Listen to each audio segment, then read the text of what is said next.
Í fyrsta skipti sem að ég fór inn á Vog, að þá var ég alveg bara með bilaða fordóma. Ég hélt þetta væri bara eitthvað svona, ég veit ekki, eitthvað samkunduhús fyrir róna. Að það væri bara allir einhvern veginn bara hálftannlausir að pissa á sig þarna og eða þá einhverjir bara út úr tattúeraðir steraboltar, þú veist, sem eru eiginlega bara fjólubláir af ljósanótkun en þegar ég kom inn, þú veist, þá þetta bara þverskurðurinn af samfélaginu.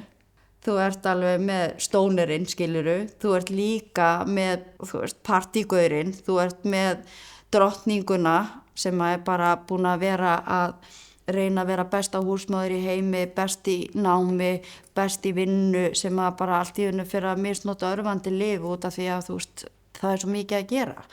Þetta líka bara afinn sem að bara hefur tilengað öllu lífinu sínu vinnu og svo bara allt í hennu hann komin á eftirlaun og það myndast eitthvað tómarúm. Og þetta bara amman sem að orðin ekkja og þú veist, farin að nota svefnlyf vegna þess að hún saknar mannsins síns.